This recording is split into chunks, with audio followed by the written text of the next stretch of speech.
মুসলমান ভাইরা রে, আমার কথাগুলো দিল দিয়ে বুঝবেন। প্রশ্ন হতে পারে, এই রাত্রে আমরা কি ইবাদত করব, কোন পদ্ধতিতে, কোন প্রক্রিয়ায়, কিভাবে আমরা আমাদের রবের ইবাদত করব? এ কারণেই নবীজি হাদিসের পরের অংশে বিষয়টাকে আরো বেশি পরিষ্কার করেছেন। আল্লাহর নবীজি বলেন, ফা ইন্নাল্লাহা ইয়ানজিলু লিগুরুবিশ শামসি ইলা সামাইদ দুনিয়া। জোরে বলুন আল্লাহু আকবার। বিশ্ব নবীজি বলেন, এই বরকতপূর্ণ রজনীতে আল্লাহ পাক রব্বুল আলামিন দুনিয়ার আসমানে চলে আসেন, আর বান্দাকে ডাকতে থাকেন, আর বলতে থাকেন, আলামিম মুস্তাগফিরিন ফাআগফির লাহু। আল্লাহ পাক রব্বুল আলামিন বান্দাকে ডাকতে থাকেন, আর বলতে থাকেন, ও আমার বান্দা বান্দিরা, তোমরা কে আছো? আমি আল্লাহর কাছে তওবা করবে, ইস্তেগফার করবে, গুনাহের জন্য অনুশোচনা করবে। আমি আল্লাহ পাক রব্বুল আলামিন তোমাদের জিন্দেগীর গুনাহগুলোকে মাফ করে দেব। আল্লাহ পাক রব্বুল আলামিন দুনিয়ার আসমানে চলে আসেন, আর বান্দাকে ডাকতে থাকেন, আলা মিন মুস্তাগফিরিন ফাআগফির লাহু, আলা মুস্তারজিকিন ফাআরযুকহু। তোমাদের মধ্যে কে আছো অভাব অনটনের মধ্যে আছো? আমি আল্লাহর কাছে বলো, আমি আল্লাহ তাআলা তোমাদেরকে রিজিক দান করব। সন্তান হয় না 5 বছর, 10 বছর, 15 বছর যাবত, আমি আল্লাহর কাছে বলো, আমি আল্লাহ তাআলা তোমাদেরকে সন্তান দিয়ে দেব। আমি আল্লাহ পাক রব্বুল আলামিন আমার পয়গম্বর ইব্রাহিমকে 120 বছর বয়সে আমি সন্তান দিয়েছি। আমি আল্লাহ যদি আমার কোনো একজন বুড়া বান্দাকে 120 বছর বয়সে সন্তান দিতে পারি, আমি আল্লাহ তাআলা তোমাকেও সন্তান দিতে পারি। কে আছো নিঃসন্তান, সন্তান হয় না, 10 বছর, 15 বছর, 20 বছর যাবত সন্তান হয় না, আমি আল্লাহর কাছে চাও, আমি আল্লাহ পাক রব্বুল আলামিন তোমাদেরকে সন্তান দান করব। বিশ্ব নবীজি বলেন, আলা কাযা আলা কাযা হাত্তা ইয়াতলু আল ফজর। আল্লাহ পাক রব্বুল আলামিন সুবহ সাদিক উদিত হওয়ার আগ পর্যন্ত এভাবে ডাকতে থাকেন, নাম ধরে ধরে ডাকতে থাকেন। কার সহায় সম্পত্তি লাগবে, বড়লোক হতে চাও, ব্যবসা বাণিজ্যের মধ্যে বরকত হয় না, চাকরি বাকরির প্রমোশন হয় না, ভালো একটা বিবাহ শাদীর ব্যবস্থা হয় না, রিজিকের ব্যবস্থা হয় না, আমি আল্লাহর কাছে চাও, আমি আল্লাহ তাআলা এই বরকতপূর্ণ রজনীতে আমি আল্লাহ তোমাদের মনের নেক মাকসাদগুলোকে পূর্ণ করে দেব। বলেন সুবহানাল্লাহ। 6 দিন পরে নখ খসে যাবে, 9 দিন পরে চুল, কবর গাহের সামান নিতে কহিরো না কেউ ভুল। কবর জায়গা ভালো নয়, কবর জায়গা ভালো নয়, আমল দিয়ে কবর গৃহ সাজিয়ে নিতে হয়। কবর জায়গা ভালো নয়, কবর জায়গা ভালো নয়, আমল দিয়ে কবর গৃহ সাজিয়ে নিতে হয়। 6 দিন পরে নখ খসে যাবে, 9 দিন পরে চুল, কবর গাহের সামান নিতে কহিরো না কেউ ভুল। কবর জায়গা ভালো নয়, কবর জায়গা ভালো নয়, আমল দিয়ে কবর গৃহ সাজিয়ে নিতে হয়। কবর জায়গা ভালো নয়, কবর জায়গা ভালো নয়, আমল দিয়ে কবর গৃহ সাজিয়ে নিতে হয়। 17 দিনে পেট ফেটে শেষ পোকার খাদ্য হবে, 60 দিন পরে গোশ থাকবে না, কঙ্কাল পরে রবে। 17 দিনে পেট ফেটে শেষ পোকার খাদ্য হবে, 60 দিন পরে গোশ থাকবে না, কঙ্কাল পরে রবে। 90 দিনে ঘাড়গুলি সব, 90 দিনে ঘাড় গলি সব আলাদা হয়ে রয় কবর জায়গা ভালো নয় কবর জায়গা ভালো নয় আমল দিয়ে কবর গৃহ সাজিয়ে নিতে হয় কবর জায়গা ভালো নয় কবর জায়গা ভালো নয় আমল দিয়ে কবর গৃহ সাজিয়ে নিতে হয় 6 দিন পরে নখ খসে যাবে 9 দিন পরে চুল কবর গাঘের সামান নিতে কইরো না কেউ ভুল কবর জায়গা ভালো নয় কবর জায়গা ভালো নয় আমল দিয়ে কবর গৃহ সাজিয়ে নিতে হয় কবর জায়গা ভালো নয় কবর জায়গা ভালো নয় আমল দিয়ে কবর গৃহ সাজিয়ে নিতে হয় বলেন মারহাবা ঐতিহ্যবাহী চরকরুলিয়া চাঁদ আলীপাড়া হজরত ফাতেমাতুজ জোহরা রাদিয়াল্লাহু তাআলা আনহা মহিলা হাফিজিয়া মাদ্রাসা এর উদ্যোগে আয়োজিত তৃতীয় বার্ষিকী ওয়াজ মাহফিলের আজকের সম্মানিত সভাপতি সাহেব আমন্ত্রিত উলামায়ে কেরাম মুরব্বিয়ানি আজম বিভিন্ন মসজিদ মাদ্রাসা স্কুল কলেজ শিক্ষাঙ্গন থেকে আগত মোকাররমায়ে সাতেজা সম্মানিত শিক্ষক মণ্ডলী সেরে তাস মাথার মুকুট মুরব্বী বাবারা স্নেহের কচিকাঁচা তলবে ইলম ছাত্র ভাইরা কলিজা টুকরা যুবক ভাইরা পর্দার আড়ালে হজরতে মা খাদিজাতুল কুবরা রাদিয়াল্লাহু তাআলা আনহার উত্তরসূরি হজরতে মা আয়েশা সিদ্দিকা রাদিয়াল্লাহু তাআলা আনহার উত্তরসূরি আমার পর্দানিশী মা এবং বোনেরা মহান আল্লাহ পাক রব্বুল আলামিনের দরবারে লাখো কোটি শুকরগুজার আদায় করছি নতশিরে সুজুদ পেশ করছি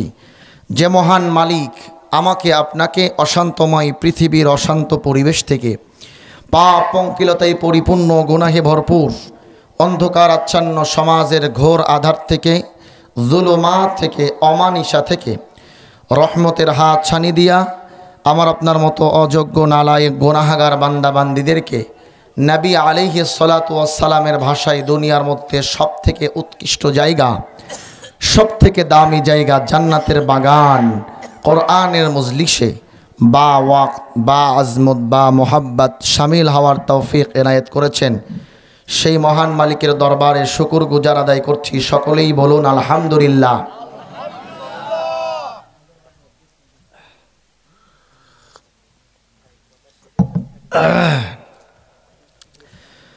লাখো কোটি দরুদ ও সালাম বর্ষিত হোক সাইয়্যিদুল মুরসালিন খাতামুন নাবিয়্যিন আহমদে মুস্তাফা মুহাম্মাদুর রাসূলুল্লাহ সকলেই বলি সাল্লাল্লাহু আলাইহি ওয়াসাল্লাম। সম্মানিত উপস্থিতি, আল্লাহ পাক রব্বুল আলামিন আমাকে আপনাকে দয়া করেছেন, মায়া করেছেন, করুণা করেছেন বিধায় আজ এই কোরআনের মজলিসে বরকতপূর্ণ রাতে আমরা একত্রিত হয়ে বসার সুযোগ পেয়েছি। কথা বলেন ঠিক কি না? আমরা এখানে এসেছি কোরআনের মোহাব্বতে। কিসের মোহাব্বতে? একটু আওয়াজ করে বলেন, কিসের মোহাব্বতে? কোরআনের মোহাব্বতে। কোরআনকে আমরা মোহাব্বত করি, আল্লাহকে আমরা মোহাব্বত করি, আল্লাহর নবীকে আমরা মোহাব্বত করি। কথা বলেন ঠিক কি না? দুনিয়ার অন্য কোনো কিছু পাওয়ার আশাই বা অন্য কোনো কিছুর লোভে আমরা এখানে আসি নাই। একমাত্র আল্লাহ, আল্লাহর নবীর মোহাব্বতে, আল্লাহর কোরআনের মজলিসে আমরা বসেছি। কথা বলেন ঠিক কি না? কোরআনের প্রতিটি মজলিস এক একটা জান্নাতের বাগান। বলেন সুবহানাল্লাহ। কোরআনের মজলিসে বসে যারা কোরআনের আলোচনা শুনে আল্লাহ পাক রব্বুল আলামিন বিশেষ করে তাদেরকে দুটি পুরস্কার দান করেন। একটু আওয়াজ করে বলবেন, কয়টা পুরস্কার? দুটি পুরস্কার আল্লাহ পাক রব্বুল আলামিন দান করেন। নাম্বার 1, কোরআনের মজলিসে বসে যারা কোরআনের আলোচনা শুনে আল্লাহ পাক রব্বুল আলামিন তাদের উপরে আসমান থেকে খাস রহমত বর্ষণ করেন। বলেন সুবহানাল্লাহ। নাম্বার 2, আল্লাহ পাক রব্বুল আলামিন তাদের জিন্দিগির সমস্ত গুনাহগুলোকে মাফ করে দেন। আরেকটা বার চিল্লায় বলেন সুবহানাল্লাহ। মুসলমান ভাইরা রে আমার কথাগুলো দিল দিয়া বুঝবেন। এ পৃথিবীর বুকে আল্লাহ পাক রব্বুল আলামিনের অসংখ্য ফেরেশতা কুল রয়েছে। এই ফেরেশতাদের মধ্য থেকে আল্লাহ পাক রব্বুল আলামিনের এমন কিছু রহমতের ফেরেশতা আছে যাদের কাজ হলো জমিনের মধ্যে বিচরণ করতে থাকা আর খুঁজতে থাকা কোথায় আল্লাহ পাক রব্বুল আলামিনের বান্দা বান্দিরা আল্লাহর কোরআন নিয়ে আলোচনা করতেছে। ওই রহমতের ফেরেশতারা আল্লাহর জমিনের মধ্যে বিচরণ করতে থাকেন আর খুঁজতে থাকেন কোথায় আল্লাহ পাক রব্বুল আলামিনের বান্দা বান্দিরা আল্লাহর গোলামেরা আল্লাহর কোরআন নিয়ে আলোচনা করতেছে, আল্লাহ তাআলার প্রশংসা বর্ণনা করতেছে, আল্লাহ তাআলার গুণকীর্তন করতেছে। ওই রহমতের ফেরেশতারা খুঁজতে থাকেন। খুঁজতে খুঁজতে খুঁজতে খুঁজতে যখন এমন একটা মজলিস পেয়ে যায় যেই মজলিসের মধ্যে আল্লাহর কিছু বান্দা বান্দিরা আল্লাহর কোরআনের আলোচনা শুনতেছে, আল্লাহর কিছু বান্দা বান্দিরা আল্লাহ তাআলার প্রশংসা বর্ণনা করতেছে, আল্লাহ তাআলার গুণকীর্তন করতেছে, আল্লাহর নামের জিকির করতেছে। মুসলমান ভাইরা রে আমার খুব ভালো করে বুঝবেন, তখন ওই রহমতের ফেরেশতারা গায়ে গা মিলিয়ে কাঁধে কাঁধ মিলিয়ে মজলিসটাকে বেষ্টনী করে রাখে আর আল্লাহর আসমান থেকে রহমত বর্ষণ করতে থাকেন। বলেন সুবহানাল্লাহ। মুসলমান ভাইরা রে আমার কথাগুলো দিল দিয়া বুঝবেন। আল্লাহ পাক রব্বুল আলামিন এই নিদারুণ দৃশ্য দেখার পরে ফেরেশতাদেরকে ডেকে বলেন, ও আমার রহমতের ফেরেশতারা তোমরা ওই জায়গায় কি করো? মুসলমান বন্ধুগণ, আমি আপনাদেরকে প্রশ্ন করতে চাই, বলুন তো দেখি, আল্লাহর জমিনের মধ্যে আল্লাহর বান্দা বান্দিরা কোন সময় কখন কি করে আমার মালিক সেটা জানেন কি জানেন না? আমার মালিক তো বান্দার সমস্ত কাজকর্ম সম্পর্কে অবগত থাকেন। আফ্রিকার গহীন জঙ্গলের মধ্যে যদি একটা গাছের পাতাও নড়াচড়া করে আমার মালিক তো সেটাও শুনতে পান, দেখতে পান। কথা বলেন ঠিক কিনা? রাতের অন্ধকারে বান্দা যদি ঘরের দরজা জানালা সব কিছু বন্ধ করে ঘরের মধ্যে গোপনে গুনাহের মধ্যে লিপ্ত হয়, আমার মালিক তো সেটাও দেখতে পান, সেটাও জানতে পান। কথা বলেন ঠিক কিনা? আবার যদি আল্লাহর কোনো গোলাম শেষ রাত্রে উঠে ওযু করে তাহাজ্জুদের নামাজে মুসাল্লায় দাঁড়ায়া যায়, আমার মালিক তো বান্দার সেই কাজ সম্পর্কেও অবগত থাকেন।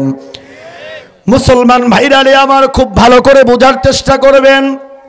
এরপরেও কেন আল্লাহ পাক রব্বুল আলামিন রহমতের ফেরেশতাদেরকে জিজ্ঞেস করেন, ও আমার রহমতের ফেরেশতারা, আমি জানতে চাই তোমরা ওই জায়গায় কি করতেছো? মুসলমান বন্ধুগণ খুব ভালো করে বুঝবেন। মুহাদ্দিসিনে কিরাম এই হাদিসের ব্যাখ্যা করতে গিয়ে বলেন, আল্লাহ তো সব জানেন, সব দেখেন, তারপরেও কেন ফেরেশতাদেরকে প্রশ্ন করেন? কারণ ফেরেশতাদের মুখ থেকে বান্দার এই শুকরিয়া আদায়, বান্দার এই সুন্দর কাজকর্ম আমার মালিকের শুনতে বড় ভালো লাগে, যার কারণে ফেরেশতাদেরকে আল্লাহ পাক রব্বুল আলামিন প্রশ্ন করেন। মুসলমান ভাইরা রে আমার খুব ভালো করে বোঝার চেষ্টা করবেন। এবার আল্লাহ পাক রব্বুল আলামিন ফেরেশতাদেরকে প্রশ্ন করেন, ও আমার রহমতের ফেরেশতারা, আমার ওই সমস্ত বান্দা বান্দিরা আমি আল্লাহ তাআলার কাছে কি চাই? ফেরেশতারা বলেন, রব্বুল আলামিন আপনার এই সমস্ত বান্দা বান্দিরা আপনার কাছে তিনটা জিনিস চাই। একটু আওয়াজ করে বলেন, কয়টা জিনিস? আরো জোরে আওয়াজ করে বলতে হবে, কয়টা জিনিস? ফেরেশতারা বলেন, রব্বুল আলামিন আপনার এই সমস্ত বান্দা বান্দিরা আপনার কাছে তিনটা জিনিস চাই। আল্লাহ পাক রব্বুল আলামিন আবারও প্রশ্ন করেন, ও আমার রহমতের ফেরেশতারা, আমার বান্দা বান্দিরা যেই তিনটা জিনিস আমার কাছে চাই সেই তিনটা জিনিস কি? ফেরেশতারা বলেন রব্বুল আলামিন, এক নম্বরে আপনার এই সমস্ত বান্দা বান্দিরা আপনার কাছে হেদায়াত চাই। বলুন তো দেখি, আমরা আমাদের মালিকের কাছে হেদায়াত চাই কি চাই না?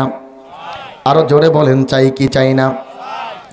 ফেরেশতারা বলেন রব্বুল আলামিন, আপনার এই সমস্ত বান্দা বান্দিরা এক নম্বরে আপনার কাছে হেদায়াত চাই। আল্লাহ পাক রব্বুল আলামিন এবার জিজ্ঞেস করেন, দুই নম্বরে আমার এই সমস্ত বান্দা বান্দিরা আমি আল্লাহর কাছে কি চাই? ফেরেশতারা বলেন রব্বুল আলামিন, আপনার এই সমস্ত বান্দা বান্দিরা দুই নম্বরে আপনার কাছে জান্নাত চাই। এবার আল্লাহ বলেন, তিন নম্বরে আমার এই সমস্ত বান্দা বান্দিরা আমি আল্লাহর কাছে কি চাই? ফেরেশতারা বলেন রব্বুল আলামিন, তিন নম্বরে আপনার এই সমস্ত বান্দা বান্দিরা আপনার কাছে জাহান্নাম থেকে মুক্তি চাই। আল্লাহ পাক রব্বুল আলামিন ফেরেশতাদেরকে ডেকে বলেন, ও আমার রহমতের ফেরেশতারা, আমি জানতে চাই আমার এই সমস্ত বান্দা বান্দিরা আমি আল্লাহকে দেখেছে নাকি? ফেরেশতারা বলেন রব্বুল আলামিন, আপনার এই সমস্ত বান্দা বান্দিরা আপনি আল্লাহকে তো দেখে নাই। আল্লাহ তাআলা আবারও প্রশ্ন করেন, তাহলে আমার এই সমস্ত বান্দা বান্দিরা আমি আল্লাহর জাহান্নাম দেখেছে নাকি? ফেরেশতারা বলেন রব্বুল আলামিন, আপনার এই সমস্ত বান্দা বান্দিরা আপনার জান্নাত দেখে নাই। আল্লাহ পাক রব্বুল আলামিন আবারও প্রশ্ন করেন, ও আমার রহমতের ফেরেশতারা, আমি তোমাদের কাছে জানতে চাই আমার এই সমস্ত বান্দা বান্দিরা আমি আল্লাহর জাহান্নাম দেখেছে নাকি? ফেরেশতারা বলেন রব্বুল আলামিন, আপনার এই সমস্ত বান্দা বান্দিরা তো আপনার জাহান্নামও দেখে নাই। এবার আল্লাহ পাক রব্বুল আলামিন বলেন, ও আমার রহমতের ফেরেশতারা, তাহলে তোমরা সাক্ষ্য থেকে যাও। ফাউশহিদুহুম ইন্নী কদ গফারতু লাহুম, ও আমার রহমতের ফেরেশতারা, তাহলে তোমরা সাক্ষ্য থেকে যাও আমার যেই সমস্ত বান্দা বান্দিরা আমি আল্লাহকে না দেখেই আমি আল্লাহর উপরে ঈমান এনেছে, আমি আল্লাহর জান্নাত না দেখে জান্নাতের আশা দিলের মধ্যে নিয়ে, জাহান্নাম না দেখে জাহান্নামের ভয় দিলের মধ্যে নিয়ে, আমার যেই সমস্ত বান্দা বান্দিরা আমি আল্লাহর কোরআনের মজলিসে বসে গেল, ও আমার রহমতের ফেরেশতারা, তোমরা সাক্ষ্য থেকে যাও। ফাউশহিদুহুম ইন্নী কদ গফারতু লাহুম, আমি আল্লাহ পাক রব্বুল আলামিন আমার এই সমস্ত বান্দা বান্দির জিন্দেগীর সমস্ত গুনাহগুলোকে মাফ করে দিলাম। জোরে বলেন সুবহানাল্লাহ। আল্লাহ পাক রব্বুল আলামিন ফেরেশতাদেরকে ডেকে বলেন, ফাউশহিদুহুম ইন্নী কদ গফারতু লাহুম, ও আমার রহমতের ফেরেশতারা, তোমরা সাক্ষ্য থেকে যাও আমার যেই সমস্ত বান্দা বান্দিরা আমি আল্লাহকে না দেখেই আমার উপর ঈমান এনেছে, আমি আল্লাহর জান্নাত না দেখেই জান্নাতের আশা দিলের মধ্যে নিয়ে, আমি আল্লাহর জাহান্নাম না দেখেই জাহান্নামের ভয় দিলের মধ্যে নিয়ে, যারা নাকি আমি আল্লাহর কোরআনের মজলিসে বসে গেল, ফাউশহিদুহুম ইন্নী কদ গফারতু লাহুম, ও আমার রহমতের ফেরেশতারা, তোমরা সাক্ষ্য থেকে যাও আমি আল্লাহ পাক রব্বুল আলামিন তাদের জিন্দেগীর সমস্ত গুনাহগুলোকে মাফ করে দিলাম। বলেন সুবহানাল্লাহ। তাহলে বলেন, আমরা এই কোরআনের মজলিসে বসে বোকার পরিচয় দিয়েছি নাকি বুদ্ধিমানের মতো কাজ করেছি? একটু আওয়াজ করে বলেন। নিঃসন্দেহে আমরা বুদ্ধিমানের পরিচয় দিয়েছি। আমার ভাইয়েরা, ইমানদার মুমিন মুসলমান, কোরআনের আলোচনা, কোরআনের আওয়াজ যখন তার কর্ণকুহুরে পৌঁছাবে, তখন ইমানদার ঘরের মধ্যে বসে থাকতে পারবে না। কথা বলেন ঠিক কিনা? কারণ আল্লাহ পাক রব্বুল আলামিন কোরআনুল কারীমের মধ্যে স্পষ্ট বর্ণনা দেন, ইন্নামাল মুমিনুনা আল্লাযীনা ইযা যুকিরাল্লাহু ওয়াজিলাত قلوبهم وإذا تليت عليهم آياته زادتهم إيمانا।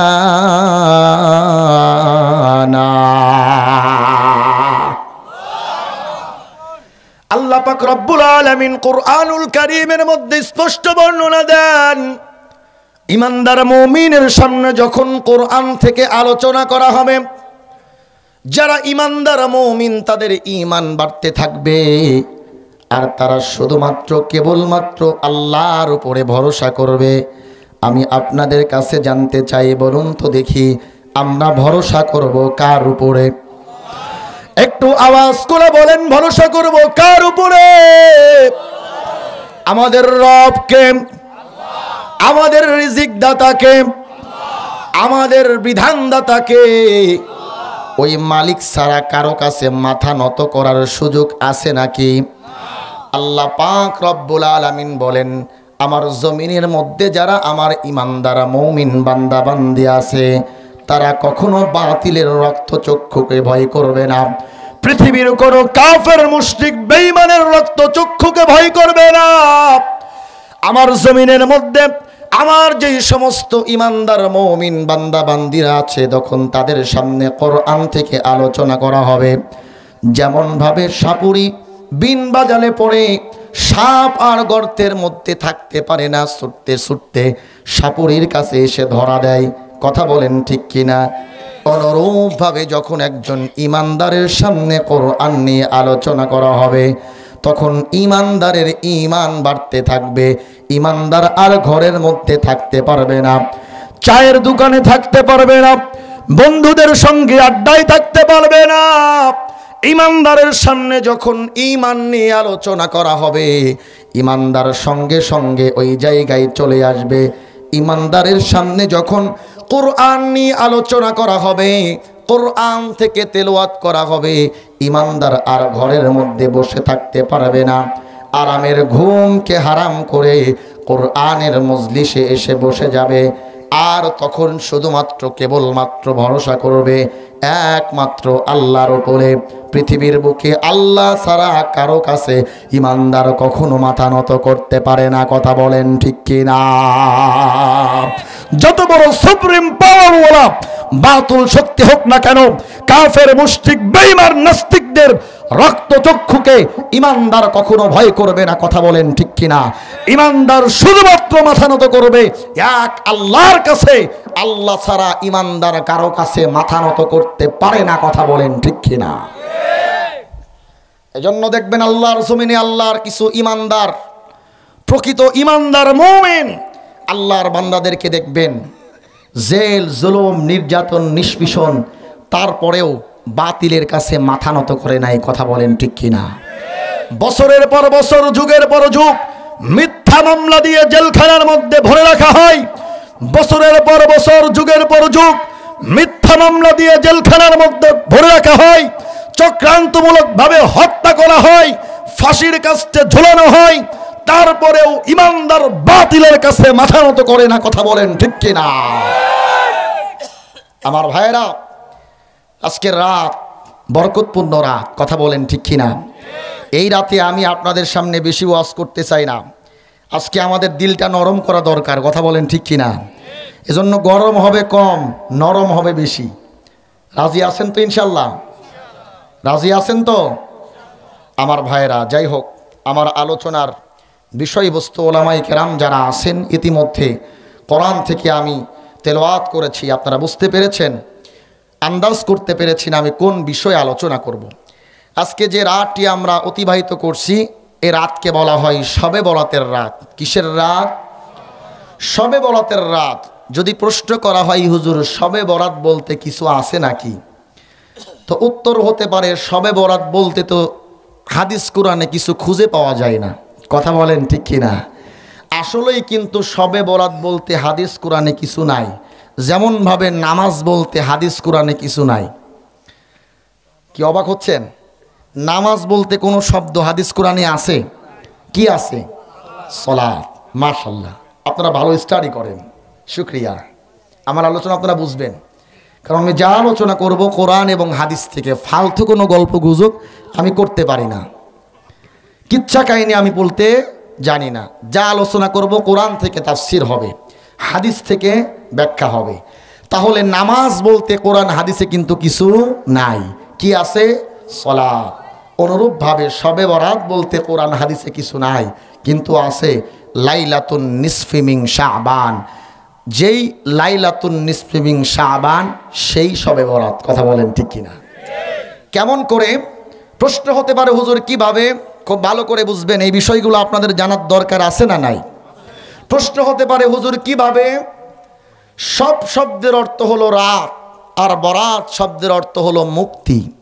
সহিহ হাদিস দ্বারা বর্ণিত আল্লাহ তাআলা এই রাতে অসংখ্য বান্দা বান্দিকে সাধারণ ক্ষমার ঘোষণা করেন, অসংখ্য জাহান্নামীকে আল্লাহ তাআলা মুক্তি দান করেন, যার কারণে এই রাতটাকে বলা হয় শবে বরাতের রাত। সুবহানাল্লাহ, জোরে বলেন। তাহলে শবে বরাত কোত্থেকে পেলাম? এটা একটা ফার্সি শব্দ। এটা কি শব্দ? ফার্সি শব্দ। কোনো এক ফরাসি নাগরিক এই নামটা দিয়েছে, ওই নামটাই প্রচলন হয়েছে। আমাদের বাংলা শব্দের মধ্যে আরবি, ইংরেজি, উর্দু আছে না? আছে। আমরা মনে করি এটাই মনে হয় বাংলা, আসলে ওইটা কিন্তু অন্য শব্দ। কথা বলেন ঠিক কিনা? অনুরূপভাবে শবে বরাত এটা হলো ফার্সি ভাষা, ফার্সি শব্দ, যার অর্থ হলো মুক্তির রাত। যেহেতু লাইলাতুন নিসফি মিন শাবান, অর্থাৎ শাবান মাসের 14 তারিখের দিবাগত রাত, যে রাতকে বলা হয় লাইলাতুন নিসফি মিন শাবান, যে রাতকে বলা হয় শবে বরাতের রাত। বলেন সুবহানাল্লাহ। আমার ভাইরা, এই শবে বরাত নিয়ে আমাদের দেশে বাড়াবাড়ি এবং সারাসারি আসে। আমি সেদিকে যেতে চাই না।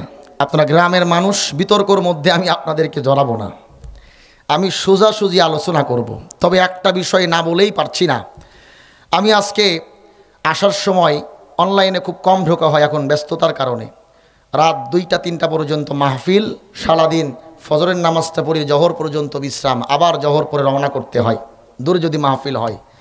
অনলাইনে ঢোকার খুবই কম সময়, খুব কমই হয়। ঢুকে দেখলাম আমাদের এক ভাই, যারা নিজেদেরকে লা মাযহাবি বলে দাবি করে, সহিহ হাদিসের অনুসারী বলে দাবি করে, উনি ওনার এক লেকচারের মধ্যে বলতেছে শবে বরাতের রাত্রে ইবাদতের চাইতে বেশ্যাখানায় রাত কাটানো বেশি উত্তম। আসতে বললেন। উনি ওনার লেকচারের মধ্যে বলতেছে, ওনার নাম আকরামুজ্জামান বিন আব্দুস সালাম। কখনো কারোর নাম আমি নেই না, আজকে নিতে বাধ্য হলাম। কথাটা শোনার পরে বড় ব্যথিত হয়েছি, বড় কষ্ট পেয়েছি। যে রাত সম্পর্কে একাধিক সহিহ হাদিস রয়েছে, যে রাতের ইবাদত সম্পর্কে, অথচ ওনারা সহিহ হাদিসের কথা বলতে বলতে মুখে ফেনা তুলে ফেলে, অথচ ওনারা এই হাদিস মানতে চায় না। ওনাদের ইমাম নাসিরউদ্দিন আলবানী তার সিলসিলাতুস সহিহার মধ্যে শবে বরাতের সহিহ হাদিস নিয়ে এসেছেন, অথচ ওনাদের চোখে সহিহ হাদিস পড়ে না। বিরোধিতা করতে করতে এতটা নিচে নামছে, বলতেছে শবে বরাতের রাত্রে ইবাদত করার চাইতে বেশ্যাখানায় রাত কাটানো বেশি উত্তম। বলেন নাউজুবিল্লাহ।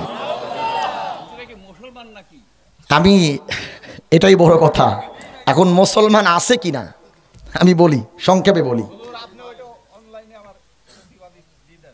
হ্যাঁ ইনশাল্লাহ, যেহেতু অনলাইনে প্রচার হয়েছে, অনলাইনে প্রতিবাদ হবে নাকি বলেন?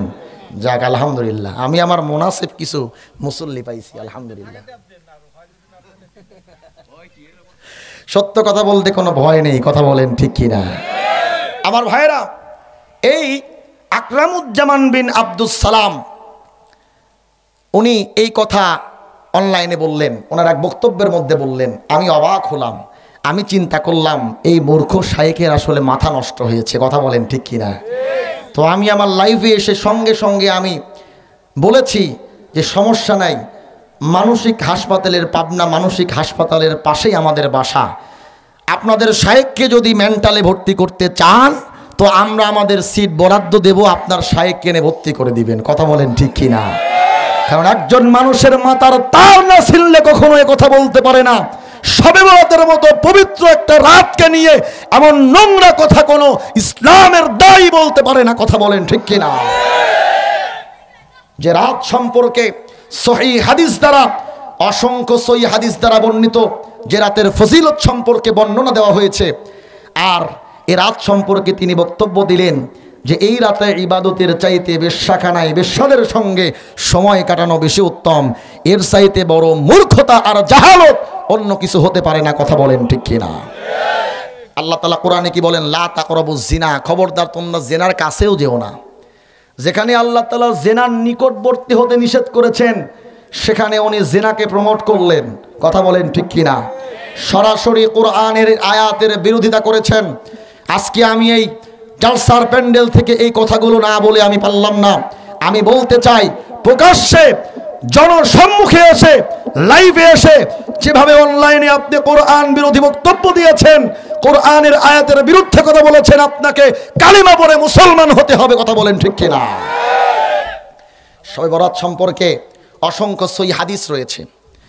আমি আপনাদেরকে সংক্ষেপে আলোচনা করার জন্য চেষ্টা করব। যে হাদিসে কারিমা আমি তেলাওয়াত করেছি এখানে আল্লাহর নবীজি কি বলেন দেখেন। قال النبي صلى الله عليه وسلم إذا كانت ليلة النصف من شعبان فقوموا ليلها وصوموا يومها। মুসলমান ভাইরা রে, আমার কথাগুলো দিল দিয়া বুঝবেন। বিশ্বনবীজি বলেন তোমাদের মাঝে যখন লাইলাতুন নিসফি মিন শাবান, শাবানের অর্ধ রজনী যখন তোমাদের মাঝে চলে আসবে তখন তোমাদের জন্য এক নাম্বার কাজ হলো ফাকুমু লাইলাহা, তোমরা রাত্র জাগরণ করবে ওয়াসুমু ইয়াওমাহা, এবং পরের দিন রোজা রাখবে। তাহলে নবীজির হাদিস থেকে এক নাম্বার আমল আমরা জানলাম। আল্লাহর নবীজি বললেন ফাকুমু লাইলাহা, তোমরা রাত্র জাগরণ করবে। মুসলমান ভাইরা রে, আমার কথাগুলো দিল দিয়া বুঝবেন। রাত্র জাগরণ করার কি ব্যাখ্যা? রাত্র জাগরণ করার অর্থ শুধুমাত্র চোখটা খোলা রেখে মোবাইলের স্ক্রিনের মধ্যে তাকিয়ে তাকিয়ে ফেসবুক ইউটিউব চালাবো, অথবা টিভির পর্দার সামনে বসে বসে নাচ গান দেখব, বন্ধু বান্ধবের সঙ্গে গল্প গুজব করব, এ কথা কিন্তু বলেন নাই। ফাকুমু লাইলাহা, রাত্র জাগরণ করবে, এর ব্যাখ্যা হলো গোটা রাত জেগে জেগে তোমরা তোমাদের রবের ইবাদত করবে। কথা বলেন ঠিক কিনা? মুসলমান ভাইরা রে, আমার কথাগুলো দিল দিয়া বুঝবেন। প্রশ্ন হতে পারে এই রাত্রে আমরা কি ইবাদত করব, কোন পদ্ধতিতে, কোন প্রক্রিয়ায়, কিভাবে আমরা আমাদের রবের ইবাদত করব? এ কারণেই নবীজি হাদিসের পরের অংশে বিষয়টাকে আরো বেশি পরিষ্কার করেছেন। আল্লাহর নবীজি বলেন ফা ইন্নাল্লাহা ইয়ানজিলু লিগুরুবিশ শামসি ইলা সামাঈদ দুনিয়া। জোরে বলুন আল্লাহু আকবার। বিশ্ব নবীজি বলেন এই বরকতপূর্ণ রজনীতে আল্লাহ পাক রব্বুল আলামিন দুনিয়ার আসমানে চলে আসেন আর বান্দাকে ডাকতে থাকেন আর বলতে থাকেন আলা মিন মুস্তাগফিরিন ফাআগফির লাহু। আল্লাহ পাক রব্বুল আলামিন বান্দাকে ডাকতে থাকেন আর বলতে থাকেন ও আমার বান্দা বান্দিরা, তোমরা কে আছো আমি আল্লাহর কাছে তওবা করবে, ইস্তেগফার করবে, গুনাহের জন্য অনুশোচনা করবে। আমি আল্লাহ পাক রব্বুল আলামিন তোমাদের জিন্দেগীর গুনাহগুলোকে মাফ করে দেব। আল্লাহ পাক রব্বুল আলামিন দুনিয়ার আসমানে চলে আসেন আর বান্দাকে ডাকতে থাকেন আলা মিন মুস্তাগফিরিন ফাআগফির লাহু আলা মুস্তারজিকিন ফাআরযুকহু। তোমাদের মধ্যে কে আছো অভাব অনটনের মধ্যে আছো, আমি আল্লাহর কাছে বলো, আমি আল্লাহ তাআলা তোমাদেরকে রিজিক দান করব। সন্তান হয় না 5 বছর 10 বছর 15 বছর যাবত, আমি আল্লাহর কাছে বলো, আমি আল্লাহ তাআলা তোমাদেরকে সন্তান দিয়ে দেব। আমি আল্লাহ পাক রব্বুল আলামিন আমার পয়গম্বর ইব্রাহিমকে 120 বছর বয়সে আমি সন্তান দিয়েছি। আমি আল্লাহ যদি আমার কোনো একজন বুড়া বান্দাকে 120 বছর বয়সে সন্তান দিতে পারি, আমি আল্লাহ তাআলা তোমাকেও সন্তান দিতে পারি। কে আছো নিঃসন্তান, সন্তান হয় না, 10 বছর 15 বছর 20 বছর যাবত সন্তান হয় না, আমি আল্লাহর কাছে চাও, আমি আল্লাহ পাক রব্বুল আলামিন তোমাদেরকে সন্তান দান করব। বিশ্ব নবীজি বলেন আলা কাযা হাত্তা ইয়াতলু আল ফজর। আল্লাহ পাক রব্বুল আলামিন সুবহ সাদিক উদিত হওয়ার আগ পর্যন্ত এভাবে ডাকতে থাকেন, নাম ধরে ধরে ডাকতে থাকেন। কার সহায় সম্পত্তি লাগবে, বড়লোক হতে চাও, ব্যবসা বাণিজ্যের মধ্যে বরকত হয় না, চাকরি বাকরির প্রমোশন হয় না, ভালো একটা বিবাহ শাদীর ব্যবস্থা হয় না, রিজিকের ব্যবস্থা হয় না, আমি আল্লাহর কাছে চাও, আমি আল্লাহ তাআলা এই বরকতপূর্ণ রজনীতে আমি আল্লাহ তোমাদের মনের নেক মাকসাদগুলোকে পূর্ণ করে দেব। বলেন সুবহানাল্লাহ। বিশ্বনবীজি বলেন আল্লাহ তাআলা এই বরকতপূর্ণ রজনীতে আল্লাহ বান্দার দিকে বিশেষ এক রহমতের বরকতের দৃষ্টি দেন। বলেন সুবহানাল্লাহ। দুনিয়ার আসমানে চলে আসেন আর বান্দাকে ডাকতে থাকেন, বান্দা তোমাদের কার কি চাওয়ার আছে আমি আল্লাহর কাছে চাও। বান্দারে জীবনে গুনাহ করেছো, গুনাহ করতে করতে করতে করতে এত বেশি গুনাহ করে ফেলেছো, আমি আল্লাহ তোমার দিকে আর রহমতের দৃষ্টি দেই না। ব্যবসা করতে যাও, ব্যবসায় লাভবান হতে পারো না, চাকরিতে প্রমোশন হয় না, অনেক দিন ধরে চেষ্টা করতেছো, বিবাহ শাদীর ব্যবস্থা হচ্ছে না। বান্দারে দুনিয়াতে যাই করতে যাও সেটাই তুমি ব্যর্থ হও। বান্দারে জীবনে এত পাপ করেছো, আমি আল্লাহ তোমার প্রতি নারাজ হয়ে গিয়েছি। বান্দারে সমস্যা নাই, টেনশন নাই, লা তাকনাতু মির রাহমাতিল্লাহ, আমি আল্লাহর রহমত থেকে নিরাশ হইও না, আমি আল্লাহ পাক রব্বুল আলামিনের কাছে তওবা করে ফিরে আসো, আমি আল্লাহ তোমার জিন্দেগীর সমস্ত গুনাহগুলোকে মাফ করে আমি আল্লাহ আমার রহমতের চাদরে তোমারে আগলায় নেও। বলেন সুবহানাল্লাহ। তাহলে তওবা করে যদি এই বরকতপূর্ণ রজনীতে আল্লাহর দিকে ফিরে যাওয়া যায়, আল্লাহ তাআলা বান্দাকে ক্ষমা করতে পারেন কি পারেন না? আরো জোরে বলেন, পারেন কি পারেন না? আমার ভাইরা, তওবার আলোচনার দিকে যদি আমি যাই তাহলে এই বিষয়ের উপর আমাকে 2 থেকে 2.5 ঘন্টা আলোচনা করতে হবে। আমি ওই দিকে যাব না, আমি শুধু আপনাদেরকে বলতে চাই, আমরা যদি এই বরকতপূর্ণ রজনীতে আল্লাহর কাছে তওবা করে আমার গুনাহ খাতাকে মাফ করাতে চাই, তওবা কবুল হওয়ার পূর্ব 3টা শর্ত রয়েছে। এই 3টা শর্ত আগে পূর্ণ করতে হবে। কিভাবে? এই 3টা শর্ত যদি আপনি সামনে রেখে আল্লাহর কাছে তওবা করেন, আল্লাহ তাআলা 100% আপনার তওবাকে কবুল করবেন। নাম্বার 1, আমি যেই গুনার জন্য আল্লাহর কাছে তওবা করব, ওই গুনার কথা স্মরণ করে আমাকে লজ্জিত হতে হবে। নাম্বার 2, আমি যেই গুনাহ সম্পর্কে আল্লাহর কাছে তওবা করব, তৎক্ষণাৎ ওই গুনাহকে ছেড়ে দিতে হবে। নাম্বার 3, ওই গুনাহ আর জীবনে আমি করব না, আজম বিল জাজম করতে হবে। এই 3টা শর্তকে সামনে রেখে যদি আল্লাহর কাছে তওবা করি, আল্লাহ তাআলা যত বড় গুনাহগার হোক না কেন, আল্লাহ পাক রব্বুল আলামিন বান্দার জিন্দেগীর গুনাহগুলোকে মাফ করে দিবে। সুবহানাল্লাহ। শর্ত কয়টা? আরো জোরে বলেন, শর্ত কয়টা? চিন্তা করলাম সারা বছর তো নামাজ পড়ি নাই, শবে বরাত তো সামনে আসতেছে, যা গুনাহ করার করলাম, শবে বরাতের রাত্রে গিয়ে খুব কান্নাকাটি করব, তো রাত শেষ, ফজরের নামাজের আর খবর নেই। চিন্তা করে 1 বছর পর তো আবার রাত তো আসবেই, সমস্যা নাই। কথা বলেন ঠিক কিনা? এমন চালাক মুসলমান আছে না নাই?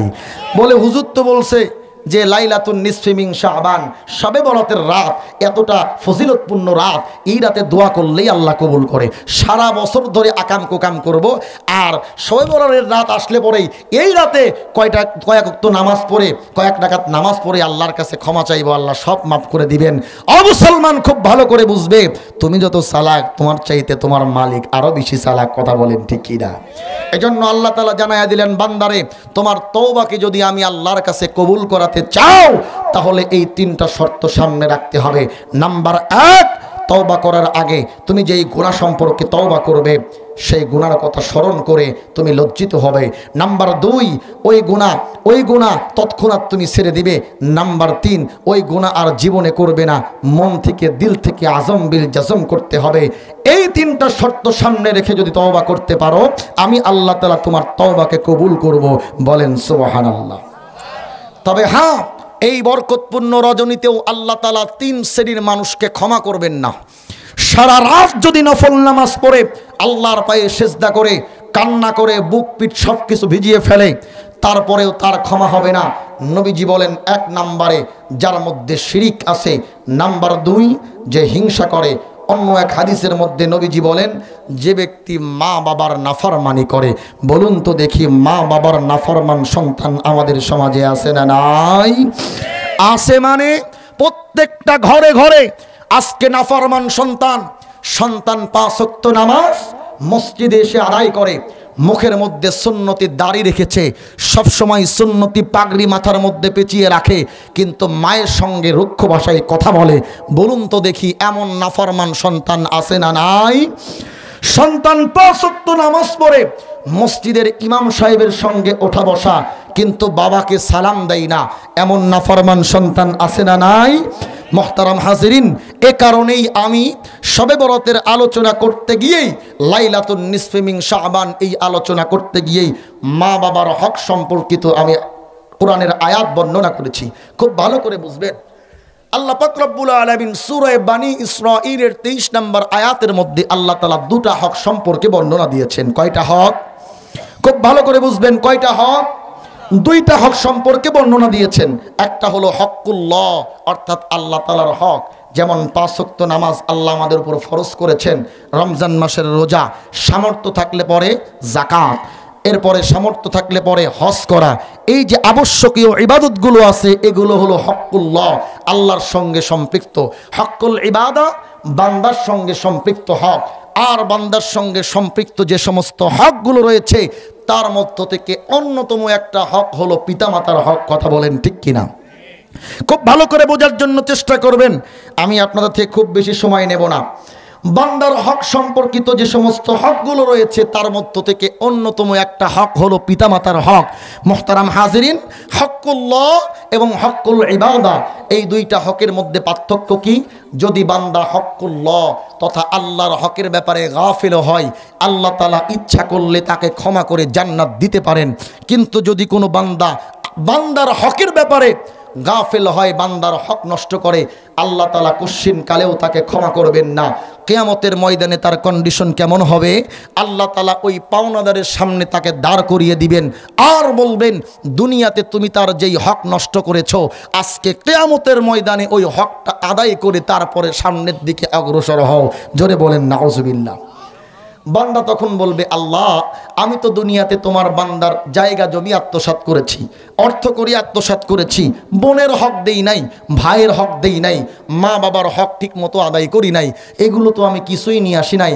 আল্লাহ বলবে, বান্দারে কি নিয়ে আসছো?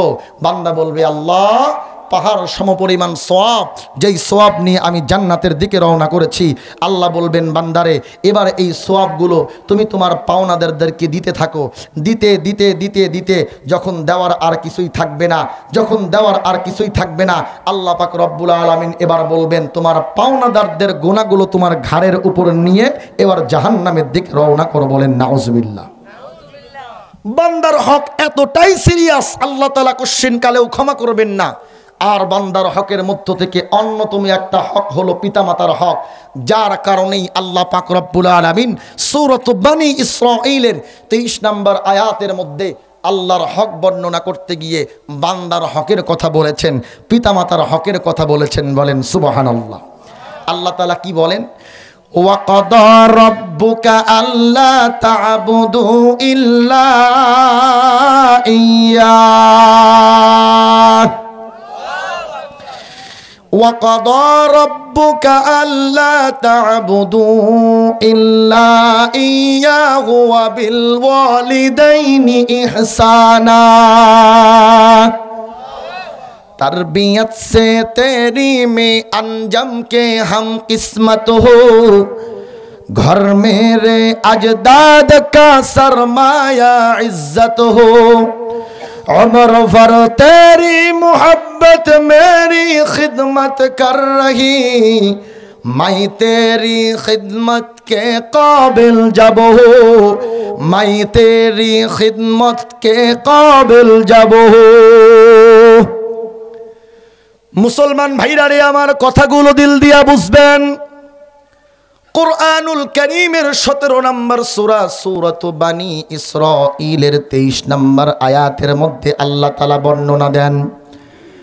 আল্লাহ পাক রব্বুল আলামিন বলেন, ওয়াকাদা রাব্বুকা আল্লা তা'বুদু ইল্লা ইয়্যাহু ওয়া বিল ওয়ালিদাইনি ইহসানা। জোরে বলুন আল্লাহু আকবার। আল্লাহ পাক রব্বুল আলামিন বলেন, আমি আল্লাহ তাআলার পক্ষ থেকে চূড়ান্ত পর্যায়ের 1 নাম্বার সিদ্ধান্ত হলো, দুনিয়াতে তোমরা তোমাদের রবের ইবাদত করবে, তোমরা তোমাদের রবের সঙ্গে অন্য কোনো কিছুকে শরীক করতে পারবা না। এটা হলো আমি আল্লাহ পাক রব্বুল আলামিনের পক্ষ থেকে 1 নাম্বারের চূড়ান্ত পর্যায়ের সিদ্ধান্ত। এরপরে তোমরা কি করবে? তোমরা তোমাদের রবের ইবাদতের পরে তোমরা তোমাদের মা বাবার ইবাদত করবে, তোমরা তোমাদের মা বাবার সঙ্গে ভালো আচরণ করবে, মা বাবার প্রতি ইহসান করবে। ওয়াবিল ওয়ালিদাইনি ইহসানা, আল্লাহ পাক রব্বুল আলামিন বলেন তোমাদের মা বাবার প্রতি তোমরা ইহসানপূর্ণ আচরণ করবে। কোন পদ্ধতিতে, কোন প্রক্রিয়ায়, কোন সিস্টেমে মা বাবার প্রতি ইহসান করতে হবে আল্লাহ পাক রব্বুল আলামিন আয়াতের পরের অংশের মধ্যে বর্ণনা দিয়েছেন। আল্লাহ পাক রব্বুল আলামিন বলেন, ইম্মা ইয়াবলুগান্না ইনদাকাল কিবারা আহাদুহুমা আও কিলাহুমা ফালা তাকুল্লাহুমা উফফিন ওয়ালা তানহারহুমা ওয়াকুল্লাহুমা কাওলান কারীমা। জোরে বলুন আল্লাহু আকবার। আল্লাহ পাক রব্বুল আলামিন বলেন, তোমাদের মা বাবা যখন বার্ধক্যে উপনীত হবে, অথবা তোমাদের মা বাবার মধ্য থেকে কোনো একজন যখন বৃদ্ধ হয়ে যাবে, খবরদার খবরদার, তোমরা তোমাদের মা বাবার সঙ্গে এমন আচরণ করতে পারবা না যেই আচরণের কারণে তোমাদের মা বাবা দিলের মধ্যে কষ্ট পেয়ে জবান দিয়ে উফ শব্দটা ব্যবহার করে। বলেন সুবহানাল্লাহ। মুসলমান ভাইরা রে আমার, খুব ভালো করে বোঝার জন্য চেষ্টা করবেন। তাহলে আল্লাহ পাক রব্বুল আলামিন বলেন, খবরদার খবরদার, তোমরা তোমাদের মা বাবার সঙ্গে এমন আচরণ করতে পারবা না যেই আচরণের কারণে তোমাদের মা বাবা দিলের মধ্যে কষ্ট পেয়ে জবান দিয়ে উফ শব্দটা ব্যবহার করে, অথবা তাদের আচরণের কারণে তোমরা বিরক্ত হয়ে তোমাদের মুখ থেকে বিরক্ত শব্দ উফ শব্দ পর্যন্ত ব্যবহার করতে পারবা না। তোমরা তোমাদের মা বাবার সঙ্গে অল টাইম সব সময় ভালো আচরণ করবে। এরপরে কি করবে? আল্লাহ পাক রব্বুল আলামিন পরের আয়াতের মধ্যে বর্ণনা দেন। আল্লাহ পাক রব্বুল আলামিন বলেন, ওয়াখফিদ লাহুমা জানাহায-যুল্লি মিনার রাহমাতি ওয়া কুর রাব্বিরহামহুমা কামা রাব্বায়ানি সগীরা। জোরে বলুন আল্লাহু আকবার। আল্লাহ পাক রব্বুল আলামিন বলেন, তোমরা তোমাদের মা বাবার পদতলে তোমাদের ভালোবাসার ডানাকে বিছায়া দিবে, আর তোমাদের মা বাবার জন্য আমি আল্লাহর কাছে দোয়া করবে, রব্বিরহামহুমা কামা রাব্বায়ানি সগীরা। জোরে বলুন আল্লাহু আকবার। আল্লাহ পাক রব্বুল আলামিন বলেন, তোমরা তোমাদের মা বাবার জন্য আমি আল্লাহর কাছে দোয়া করবে, হায় আল্লাহ, আমাদের মা বাবা ছোট্টবেলায় আমাদেরকে যেমন মোহাব্বত, ভালোবাসা, দয়া, করুণা দিয়ে ছোট্ট থেকে আমাদেরকে বড় করেছেন, আমাদের মা বাবার প্রতি অনুরূপ দয়া আর করুণা আপনি করুন। মুসলমান ভাইরা রে আমার, কথাগুলো দিল দিয়া বুঝবেন। আল্লাহ পাক রব্বুল আলামিন বান্দাকে এ দোয়াটাই কেন শিক্ষা দিলেন? প্রশ্ন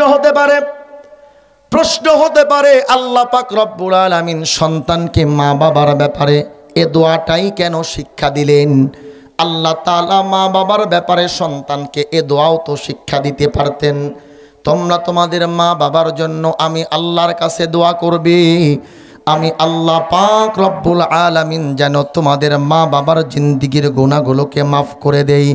কারণ দুনিয়াতে আল্লাহর পক্ষ থেকে বান্দার জন্য ক্ষমার চাইতে বড় জিনিস আর কিছু হতে পারে না। মুসলমান ভাইরা রে আমার, খুব ভালো করে বোঝার চেষ্টা করবেন। আল্লাহ পাক রব্বুল আলামিন একজন বান্দাকে দুনিয়াতে সব কিছু দিয়েছেন, সহায় সম্পদ, ধন দৌলত সব কিছু দিয়েছেন, প্রভাব প্রতিপত্তি দিয়েছেন, অর্থ সম্পদ দিয়েছেন, দুনিয়াতে সুখে থাকার জন্য যা দরকার সব কিছু দিয়েছেন, কিন্তু আল্লাহর পক্ষ থেকে ক্ষমার ঘোষণা সে পাই নাই। ওই মানুষটা দুনিয়াতে কিছুই পায় নাই, কথা বলেন ঠিক কিনা? অপরদিকে আল্লাহর এক গোলাম গোটা জিন্দিগি ভর কষ্টতে জীবন যাপন করেছে, রিক্সা চালিয়েছে, ভ্যান চালিয়েছে, কষ্ট করে জীবন যাপন করেছে। মৃত্যুর আগ মুহূর্তে আল্লাহ তাআলার পক্ষ থেকে আল্লাহ পাক রব্বুল আলামিন ক্ষমার ঘোষণা দিয়েছেন। পৃথিবীতে ওই গোলামের চাইতে বড় সৌভাগ্যবান আর কেউ হতে পারে না।